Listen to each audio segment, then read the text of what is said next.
Hello everyone, Dividend Enjoyer here, and today I'm going to be talking about my Salesforce position, which is down a significant amount since I bought in. I'm down about 11.35%. It's currently the worst stock overall in all my portfolios.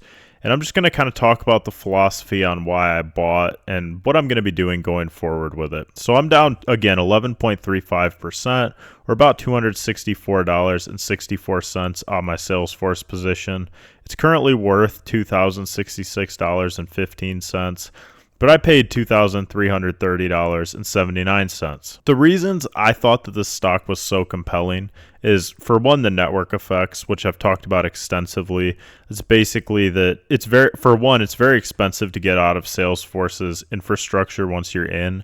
And once more companies are in, they can continue to improve it. I also think Agentforce is going to be really big at replacing a lot of roles for companies in terms of customer service and those types of jobs so that they can free up their income to put that towards other things. And I really think that Salesforce is going to be dominant in the CRM space. Salesforce currently does have a very high price to earnings ratio of 46.35, and the market cap is $282 billion. So there is room for it to fall, and I kind of knew going into it that I was paying a little bit of a premium up front for Salesforce, but I thought that the stock would be trading at a similar price to earnings ratio going forward, and that it would continue to increase, and that I would regret it if I didn't add this company to my own portfolio, simply because the revenue is so consistently higher each year. And when you have a company that still has a lot of room to grow and the revenue has consistently been raising each year, that's a really good company that you want to own for the long term. So I don't see this as necessarily even a bad thing. I'm actually going to do a full stock analysis video on Salesforce,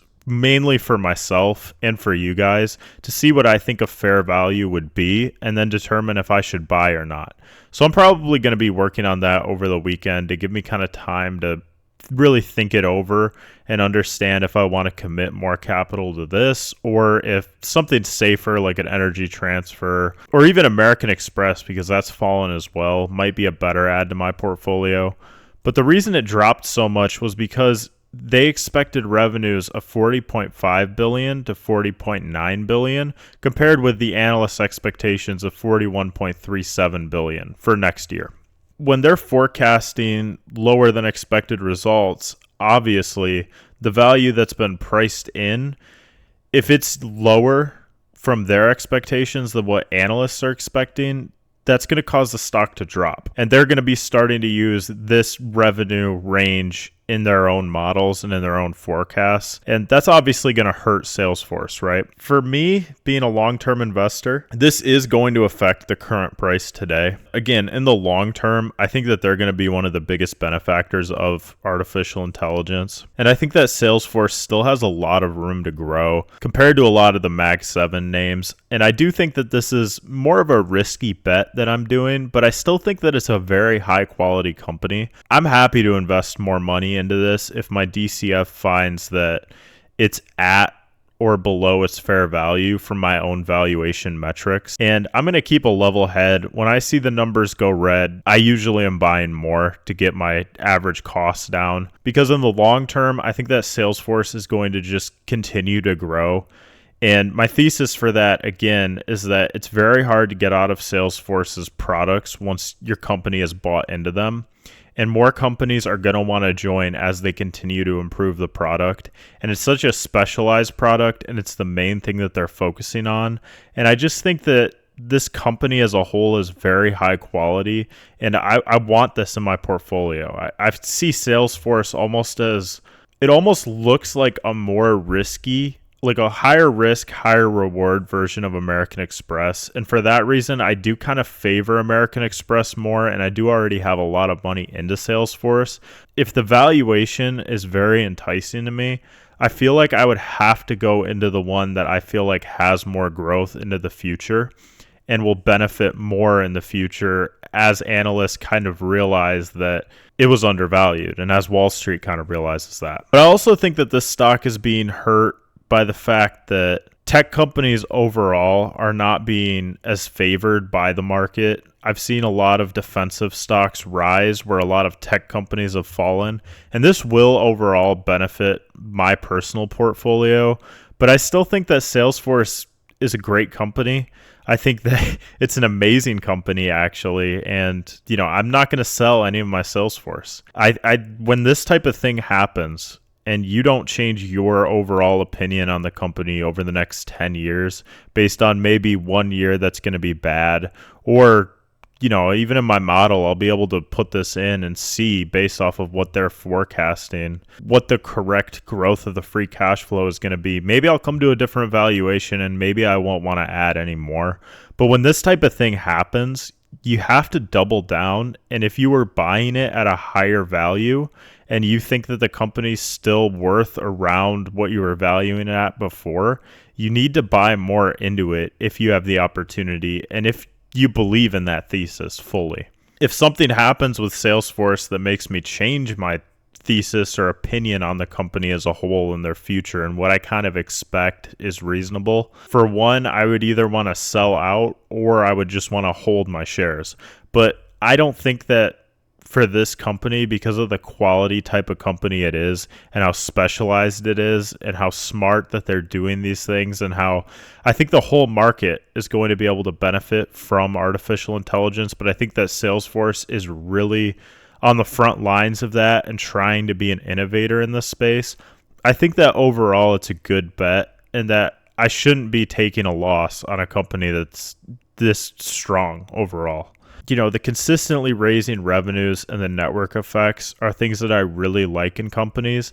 And I like to have a company that could grow exponentially compared to my other companies. I don't have the same types of expectations in the long term for a company like Waste Management as I do for Salesforce, but I would expect that it would be more likely that Waste Management is going to be able to consistently produce better revenues than a Salesforce and be in the positive, right? But I expect that Salesforce is going to grow at a way higher rate because the margin is better, and overall just the company has better growth prospects because there isn't so much money going into physical assets. But I have better protection with companies like that, which is why I like them. Overall, when something like this dips as much as it has, same thing I did with Vici, I'm probably going to be buying more, but I don't want to say that until I've actually pulled out the model and fully modeled out everything with it and looked at every single company in my portfolio and kind of remodeled it out after this last earnings season. Because when I did my video on Energy Transfer, it looked incredibly undervalued for what you were getting. And I think that company is a lot safer of a buy than Salesforce. But I also think that with Salesforce crashing down as much as it has, I think that there's a very high chance that it's oversold if you're looking at it from the lens of someone wanting to hold a company for 10-15 years, right? And a lot of people aren't looking to hold companies for 10 to 15 years, and that's why they get suboptimal results, because they're not willing to hold through a really bad time, and they're not willing to look at it from a growth perspective in what it could be in 10 to 15 years and what it could be producing in 10 to 15 years. They want to look at it from a 1 year perspective. And this is especially true of Wall Street because their compensation packages are usually based on them competing with the S&P for that year in that range.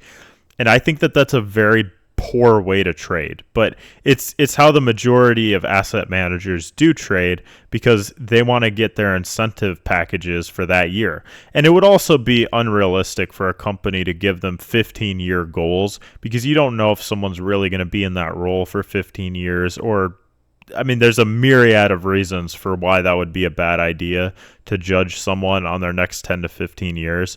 But as a personal investor investing in different companies, that's how I want to look at companies. And I think that Salesforce is still a very solid buy from that time horizon. Again, I'm going to revalue it. I'm going to really think about the company as a whole, think about if this affects my outlook in the long term, because I really don't think that one bad year is going to necessarily change everything in terms of what I'm expecting. So I'm going to find a price that I'm comfortable with owning more Salesforce. And I think that I'm going to continue to add Salesforce into my portfolio because I think that it's a very strong company. And it's a company that I think more people should be looking at. And especially at times like this, when it's dipped so significantly, that's when you might want to be getting in, because even if it dips more, you could just continue to add more if your thesis and your valuation lines up. Like if your valuation is much higher than what the stock is trading at, and you think that it's just a psychological thing or a short-term thing that analysts are not seeing because their time horizon isn't as long, that's when you really want to be buying more into a company like Salesforce. And this is where the opportunities to make a lot of wealth come from, is when you are very strong in your convictions and very meticulous and calculated and not emotional. And that's kind of the lens that I'm coming from with Salesforce as a company. I don't want to be emotional about it. If my thesis holds true and my idea of what the value should be holds true, I should be buying more when it dips, and I should be fine when a company goes on sale like this, because I'm a lifelong buyer of stocks and I want companies to drop so that I can have opportunities to get in at a cheap price and hold them for a very long period of time. So I still think Salesforce is a high quality company. I'm very happy to hold it in my portfolio, and I really think that this could be a great opportunity to make a lot of money, and we're going to see in the future whether that idea holds true or not. So let me know what you guys think in the comments section down below. If you guys think that Salesforce is going to continue to make money in the long term, if you guys hold any Salesforce, what your opinion is on Salesforce products, and just overall what kind of videos you want to see. If you're interested in more in-depth stock analysis videos where I'm not talking as much just about my psychology behind my trading, I have a whole playlist on that. But I really enjoy talking about my own personal portfolio and why I'm not selling, or why I'm buying, why I'm holding, why I am selling, whatever the situation is. I like to have a video of that so then it can be a picture in time of what I did in my own personal portfolio so I can refer back to it. If you guys liked the video, please leave a like. If you guys made it this far, please hit the subscribe button. It helps me out a ton. Thank you for watching. Bye.